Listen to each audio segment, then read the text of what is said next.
শাখার সংগ্রামী নায়েব আমির ইসবপুর ইউনিয়নের কৃতি সন্তান মাওলানা মোহাম্মদ আব্দুল আজিজ।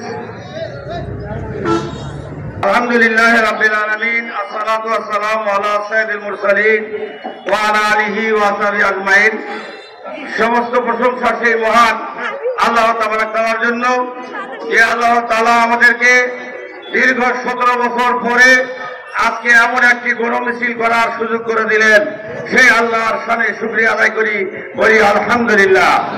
যে নেতার আদর্শ বাস্তবায়নের লক্ষ্যে হাজার হাজার লাখো শহীদ এই বাংলাদেশে অতিবাহিত হয়েছেন, সেই মহান নেতার প্রতি সালাম সবাই বলি সাল্লাল্লাহু আলাইহি ওয়াসাল্লাম। আল্লাহ তাআলা বলেছেন, ওয়াকুল জাআল হাক্কু ওয়া জাহাকাল বাতিল ইন্নাল বাতিলা কানা জাহুকা।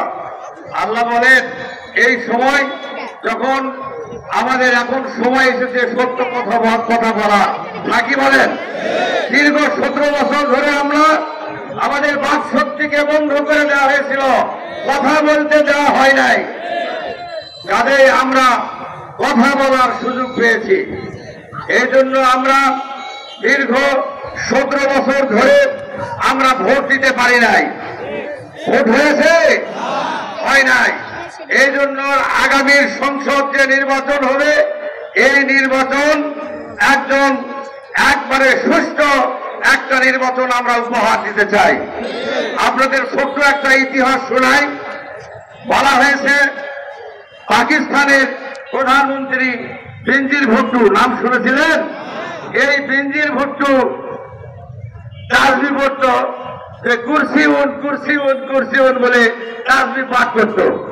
এক লোক জিজ্ঞাসা করতেছেন যে আপনি কি পড়েন? তো বলছে আমি আয়াতুল কুরসি পড়তেছি। তখন বললো যে আয়াতুল কুরসি আবার কেমন করে হলো? আপনি তো কুরসি উন পড়েন। তখন বলছেন, দেখো কুরসি উন শব্দের অর্থ হলো চেয়ার বা গদি, এই জন্য আমি খালি গদি গদি গদি গদি করে চিল্লাই। এই জন্য বাংলাদেশের ইতিহাসে এখন শুধু গদি আর গদি গদি আর গদির লোভে আমরা চিল্লান শুরু করে দিয়েছি। তাদের যতই চিল্লাচিল্লি করেন, এই গদি সুষ্ঠু নির্বাচনের মাধ্যমে জনগণ যাদেরকে সমর্থন দিবে তারাই এই গদির আসন গ্রহণ করবে। তাদের আগামী নির্বাচন যেটা হবে, এই নির্বাচন আমরা কখনোই সন্ত্রাসী কর্মকাণ্ড আমরা করব না, কাউকে সন্ত্রাসী কর্মকাণ্ড করতে দিব না। আমার কথার সাথে একমত?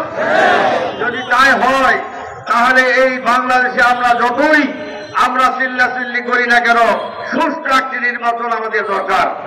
এই নির্বাচনের মাধ্যমে যেই যাবে ক্ষমতায় সেই থাকবে, কিন্তু রাজাকারের তোকমা দিয়ে ক্ষমতায় যাওয়ার কথা যাবে না।